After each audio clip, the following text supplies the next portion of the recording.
부동산 알려주는 친절한 함쌤입니다. 2024년이 되면서 정부에서는 2024년 경제 정책 방향에 대해서 발표를 했는데요. 과연 이런 발표들이 부동산 시장에는 어떤 영향을 미치는지, 또 어떤 일들이 많이 일어날지를 예상해 보면서 우리가 재테크 방향을 어떻게 한번 잡으면 좋을지 한번 예상을 해보는 시간을 갖도록 하겠습니다. 정부는요, 올해 경제 성장률 예상치를 2.4%에서 2.2%로 하향 조정을 했다고 합니다. 그 이유는요, 건설 경기가 최근 악화일로를 걷고 있기 때문에 작년에 안 좋아졌고 올해도 좀 나아지더라도 기대치만큼은 올라올 것 같지가 않기 때문에 하향 조정을 했다고 합니다. 요즘 태형건설의 부도 위기로 많이 이슈가 되고 있었는데요. 21년도에는 부도건설사가 전국에 12곳이었답니다. 그랬던 것이 22년도에는 14곳으로 늘어났고요. 23년도에는 21곳으로 늘어났다고 합니다.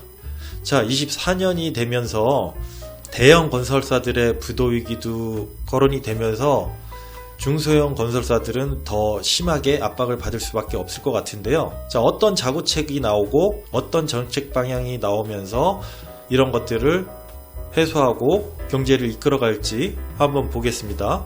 이러한 어려운 건설 경기 상황 때문에 올해 정부의 경제 정책 방향은 건설 경기 악화를 막고 최대한 떠받치고 부양시키겠다는 게 최대의 목표를 두고 있습니다. 그래서 들고 나온 정책이 비수도권 개발제한구역 해제 요건 완화입니다. 국가전략사업은 그린벨트 해제 가능 총량 예외를 적용시키겠다. 또 공공개발사업 시 환경평가 1, 2등급 해제를 허용하겠다. 그린벨트 해제 패스트트랙 조사를 도입하겠다. 네, 이렇게 좀 어려운 말들이 나오는데요. 간단합니다. 우선은 비수도권 개발제한구역 해제 요건을 완화해서 지역 건설 투자를 활성화하겠다는 뜻입니다. 특히나 국가산업단지 등 이렇게 국가전략사업이나 지역 현안 사업으로 이렇게 지정된 곳들은 빠르게 그린벨트를 해제해서 적극적으로 개발을 추진하겠다, 공사를 시작하겠다, 이 뜻으로 받아들이면 됩니다. 자, 이 뉴스에서 좀 보셔야 될 거는, 또 어떤 분들은 부동산 재테크를 하기 위해서 개발제한구역이 다 풀리는 거 아니냐, 그럼 개발제한구역을 사면 좋은 거 아니냐라고 얘기하는 분들도 있는데, 우선은 우리나라에 그린벨트가 있는 지역은 지금 수도권하고요, 광역 도시권 주변에만 그린벨트가 적용되어 있습니다. 그래서 비수도권 그린벨트를 활용한다고 했기 때문에 수도권 그린벨트를 확 해제한다 이런 얘기는 없으니까 조심하셔야 됩니다. 수도권에 있는 그린벨트는 쉽사리 아직까지 막 건들려고 하는 그런 움직임은 없기 때문에 조심하시면 될 것 같고요. 지방에 광역시 주변에 있는 그린벨트를 해제한다는 것도 국가나 지자체에서 계획적으로 지금 잡혀있는 사업에 한해서 진행을 시키겠다는 뜻으로 보셔야지, 그냥 무조건 비수도권 그린벨트라고 다 해제되고 진행된다는 뜻은 아니라는 거 꼭 유념하시고 가셔야 되겠습니다. 비수도권의 개발부담금을 100% 감면시키겠다는 내용이 나왔고요. 토양지 부담금도 50% 감면시키겠다고 나왔습니다. 건설사 측에서 주택단지를 만들거나 택지 조성을 한다거나 관광단지, 골프장, 이런 사업을 할 때 이익을 거둘 경우에 이제 개발 부담금을 냈었어야 되는데 100% 감면, 면제죠? 이거를 이제 시행을 하겠다고 합니다. 8년 만에 다시 도입하는 내용인데요.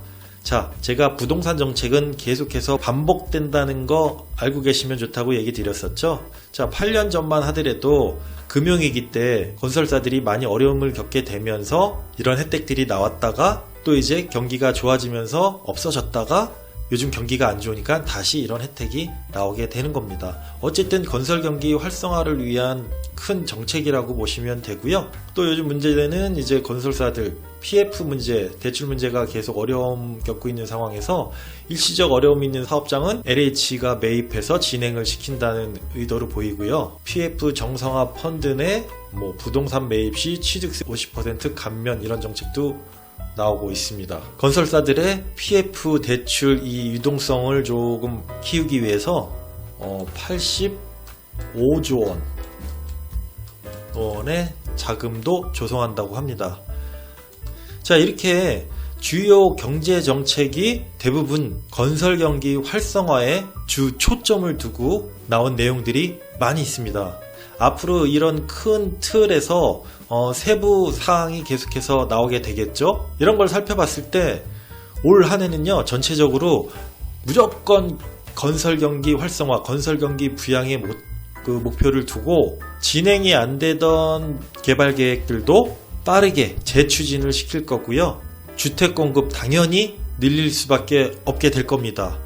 건설 경기 계속 살려야 되니까요. 공급량 늘어나고 3기 신도시도 마찬가지로 더 빠르게 실행을 시키지 않을까 예상을 해봅니다. 그렇게 따지고 보면은 전국적으로 올해는 여기저기 공사가 굉장히 많이 일어나게 될 것입니다. 미뤄졌던 철도 공사, 고속도로 공사, 주택 사업 같은 경우 다 지금 끊이지 않게 일어나게 될 거기 때문에요. 자, 이렇게 건설 경기가 활성화시키기 위해서 노력을 하는 데 있어서 여기저기 공사가 많아질 거라고 제가 얘기 드렸잖아요. 어떤 일들이 더 추가적으로 일어날지, 또 대규모 공사가 일어나고 개발이 일어나는 주변은 부동산 경기, 특히 땅값 같은 경우도 어느 정도는 들썩들썩하지 않을까 여러분 예상을 하시고 접근을 하시면 될 것 같습니다. 다음 시간에 다시 또 뵙도록 하겠습니다.